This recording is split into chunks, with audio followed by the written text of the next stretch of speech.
Não, eu não tinha intenção de matar as pessoas. Eu só queria olhar para aquela loira que estava ali. Ok, beleza. Agora prestem atenção em mais uns detalhes. Prestem atenção.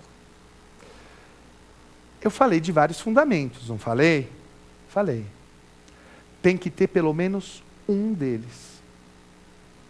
Para eu decretar a prisão preventiva, tem que ter um dos fundamentos. Não basta, não precisam ter todos. Basta ter um, ou seja, ou garantia da ordem pública, ou garantia da ordem econômica, ou conveniência da instrução, ou garantia de aplicação da lei penal. Basta ter um deles. Os requisitos, tem que ter os dois. Tem que ter os dois. Tem que ter indício suficiente de autoria e prova da materialidade. E as condições de admissibilidade? As condições de admissibilidade, basta uma. Basta que o crime seja doloso, punido com reclusão. Ou, e essa aqui é uma hipótese absurda, essa daqui é uma hipótese absolutamente em desuso, cabe prisão preventiva para crime punido com detenção. Se o réu for vadio. Réu vadio. Bicho, o que é vadiagem? Que é engraçado, né? O pobre é vadio. E o rico, ele é o quê? É um bom vivan. É evidentemente preconceituosa essa hipótese de réu vadio. A jurisprudência e a prática judiciária afastam isso. Mas está no Código. O Código é de 41. 41 ainda tinha esse conceito. Oxalá aprovem agora o novo Código que foi enviado ao Congresso. No novo Código não tem mais esse negócio de réu vadio. Mas também posso decretar a prisão preventiva para os crimes punidos com detenção numa outra hipótese. Que outra hipótese, professor Madeira? Quando o sujeito não puder ser identificado ou não fornecer elementos para sua identificação. Quando o sujeito não puder ser identificado ou não fornecer elementos para sua identificação. Senhores, vamos gravar isso para encerrar e podemos ir para o próximo bloco. Prisão preventiva é exceção. O juiz tem que fundamentar. Não basta repetir a letra da lei, tem que indicar concretamente por que está prendendo. Preciso de um fundamento, ou garantia da ordem pública, ou garantia da ordem econômica, ou conveniência da instrução, ou garantia de aplicação da lei penal. 2 requisitos: indício suficiente de autoria e prova da materialidade, e uma condição de admissibilidade do 313. Encerramos agora o nosso primeiro bloco e vamos ao segundo bloco. Pergunte ao professor. Até já.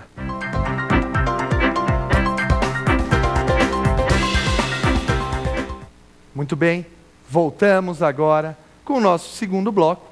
Pergunte ao professor. Neste bloco, responderei perguntas de candidatos de todo o país. Antes de iniciarmos o nosso segundo bloco, é importante que os senhores saibam do nosso canal de comunicação, provafinal@lfg.com.br. Mande seu e-mail para cá com dúvidas, sugestões e ficaremos imensamente felizes de atendê-los. Vamos agora à primeira pergunta na tela. Professor Madeira, o que é clamor público? Ele pode justificar a prisão preventiva? Olha só, o que acabamos de falar no bloco anterior. Clamor público. Preste atenção. Clamor público é esse sentimento popular de revolta com o crime. Esses casos que aconteceram no país, crianças sendo atiradas pela janela, dá raiva. É óbvio que dá raiva. Um sentimento de impotência, um sentimento de tudo de ruim. Eu sou pai, eu tenho uma criança de 3 anos em casa. A gente pensa em pedofilia. Esse tipo de coisa causa indignação. No entanto, o legislador, ele não falou em clamor público.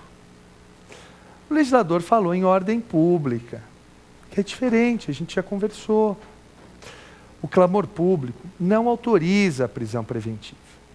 Até porque o clamor público é algo que também não é muito fácil de se aferir e pode ser manipulado. Nós nunca podemos nos esquecer do triste episódio da escola base em São Paulo.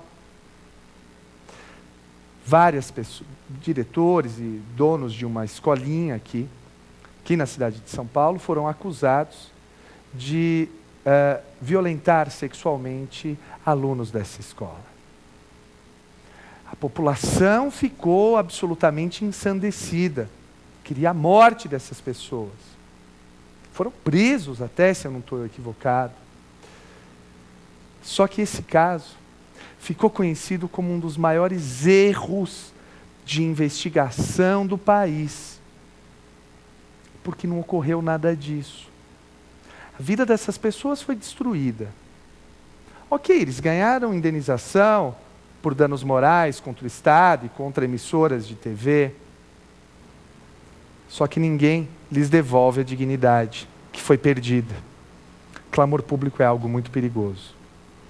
E a ideia é a seguinte: hoje é o outro, amanhã pode ser você que se veja envolto numa situação dessa. Numa situação em que todos estejam contra você e você não tem absolutamente cometido o delito.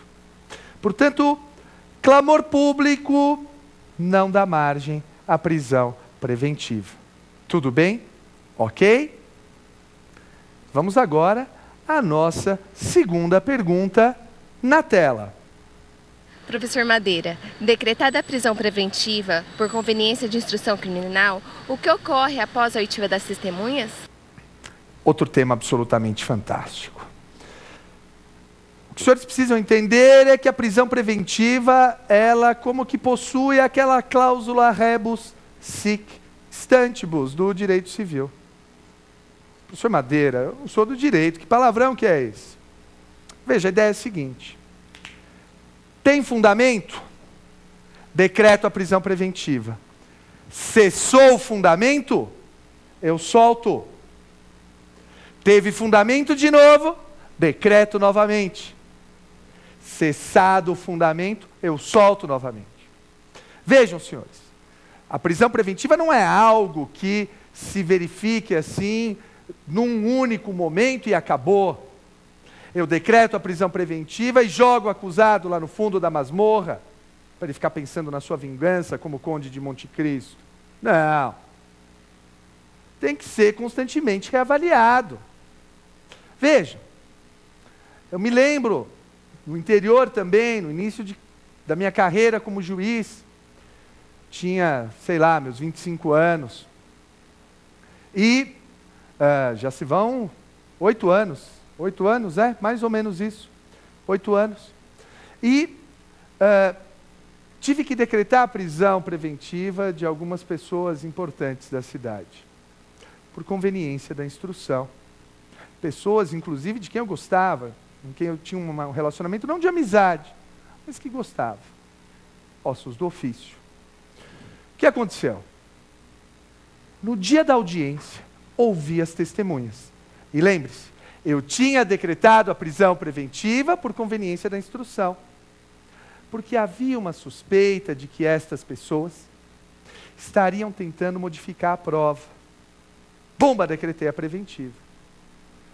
Ora, senhores, terminada a instrução, terminei de ouvir as testemunhas.